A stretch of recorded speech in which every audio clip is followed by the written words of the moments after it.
Shalom. Pada hari ini saya ingin menyambut saudara-saudara sekalian, para pelayan Injil, hamba-hamba Tuhan, dan juga mungkin sidang jemaat dari Gereja Sidang Jemaat Allah di Jawa Barat. Salam dalam kasih Kristus buat kita semua. Saya yakin kita dalam keadaan baik. Dan pada hari ini saya ingin merenungkan bersama dengan saudara kata hikmat, saudara. Hikmat yang dari atas. Yakobus pasal yang pertama ayatnya yang ke-5 katakan, kalau kamu kekurangan hikmat, ada di antara kamu yang kekurangan hikmat, hendaklah ia memintakannya kepada Tuhan yang memberikan kepada semua orang dengan murah hati, dengan tidak membangkit-bangkit, maka hal itu akan diberikan kepadanya. Nah, hikmat yang seperti ini sebetulnya yang dimaksudkan oleh Yakobus adalah hikmat Tuhan yang dari atas ketika kita menghadapi sebuah kondisi atau keadaan yang mungkin belum pernah kita lewati sebelumnya. Jadi surat ini ditujukan sebenarnya kepada diaspora yang ada di seluruh dunia tersebar karena mereka ada mengalami penganiayaan di Yerusalem, sehingga mereka harus pergi keluar dari Yerusalem. Dan pada saat-saat seperti itulah Yakobus menuliskan surat ini. Jadi mereka ada dalam diaspora ini ada dalam kondisi-kondisi yang sulit, saudara, dalam kehidupan pelarian, dalam kehidupan di luar negeri. Mereka nggak punya pendapatan yang tetap, mungkin mereka struggle dengan kondisi masyarakat yang ada di luar Yerusalem, dan mereka adalah orang asing. Jadi ada begitu banyak tantangan, ada begitu banyak masalah yang mereka sedang hadapi pada saat itu.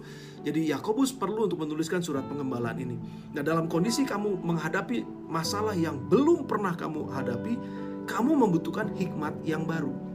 Nah, saudara, kadang-kadang memang hikmat yang seperti ini yang kita butuhkan pada saat kita menghadapi pergumulan dan masalah. Bukan cuma sekedar doa dan puasa. Ada saatnya kita doa dan puasa untuk kita mendapatkan kekuatan dari Tuhan untuk bisa melewati masalah dan Tuhan melakukan mujizat. Ya, kita doa puasa. Tapi ada saatnya doa puasa saja nggak cukup, karena dibutuhkan hikmat yang baru gitu. Saya kasih ilustrasi sedikit. Kalau ada seorang anak mengerjakan matematika misalnya, 1 + 1 sama dengan 2. Buat anak yang masih kecil mungkin itu sulit sekali gitu. Lalu dia naik kelas. Nah, ketika dia naik kelas menghadapi masalah yang baru, itu masalah perkalian, bukan lagi masalah penjumlahan. Dan sekarang 2 kali 2, 3 kali 3, 4 kali 4. Jadi itu adalah kesulitan yang baru. Nah, kesulitan ini tidak dapat diselesaikan hanya dengan doa puasa oleh seorang anak. Dibutuhkan hikmat yang baru. Nah, seringkali juga dalam kehidupan kita, saudara, kita nih membutuhkan hikmat itu gitu. Ya, selain doa puasa tentu saja penting, tetapi kita butuh hikmat yang baru.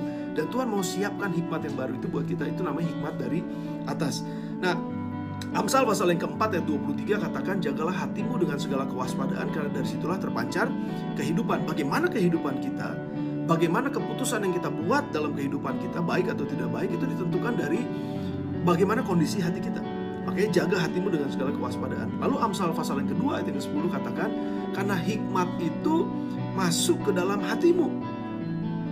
Nah, jadi hikmat masuk ke dalam hatimu. Jadi kita mesti jaga hati kita, karena akan ada hikmat yang masuk dalam hati kita. Nah, hikmat yang diajarkan oleh Yakobus ini ada 4. Yakobus pasal yang ketiga ayat yang ke-15 katakan, ada hikmat dari atas, ada hikmat dari nafsu manusia, ada hikmat dari dunia, dan ada hikmat dari setan-setan. 4 hikmat ini, saudara. Nah, oleh sebab itu kenapa Amsal katakan jagalah hatimu dengan segala kewaspadaan. Karena apa? Karena hikmat masuk ke dalam hatimu. Dan kemungkinan besar ada 4 hikmat yang Yakobus bilang itu masuk ke dalam hati kita, dan pada akhirnya menguasai kehidupan kita atau mempengaruhi setiap keputusan kita. Bayangkan kalau keputusan yang kita buat itu berdasarkan perasaan hati kita yang datangnya dari hikmat dari setan. Sudah bisa bayangkan keputusan apa yang kita buat, hidup kita bakalan hancur dan berantakan. Nah, oleh sebab itu kita membutuhkan hikmat yang dari atas. Bagaimana caranya kita mendapatkan hikmat yang dari atas? Ada beberapa hal, tentu saja ini hikmat yang dari Tuhan ya, saudara ya.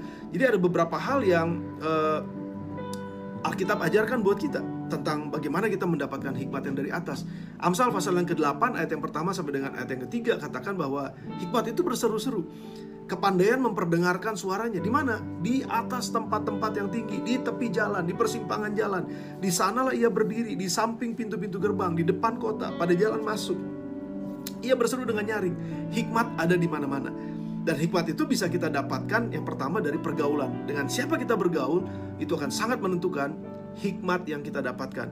Amsal 13 ayat 20 katakan, siapa bergaul dengan orang bijak menjadi bijak, siapa berteman dengan orang bebal menjadi malang. Yang kedua, kita bagaimana mendapatkan hikmat itu melalui kehidupan yang rendah hati. Amsal 11 ayat yang kedua, jikalau keangkuhan tiba juga cemooh, tapi hikmat ada pada orang yang rendah hati. Dan yang ketiga, yang terakhir saudara, hikmat itu didapat pada saat kita bisa mengatur waktu kita. Mazmur pasal 90 ayat yang ke-12 katakan, ajarlah kami menghitung hari-hari sedemikian sehingga kami beroleh hati yang bijaksana. Jadi saudara, bagaimana kita bisa memperoleh hikmat yang dari atas? Dengan siapa kita bergaul itu penting. Yang kedua, hiduplah dalam kerendahan hati di hadapan Tuhan. Dan yang ketiga, mari kita akan atur waktu kita sebaik-baiknya. Karena dari situ akan kita mendapatkan hikmat dan kebijaksanaan. Biar hikmat ini yang kita butuhkan saat-saat seperti sekarang ini akan kita dapatkan, sehingga kita bisa membuat keputusan-keputusan yang baik sebagai para pemimpin, sebagai hamba-hamba Tuhan di dalam pelayanan kita. Tuhan Yesus berkati saudara.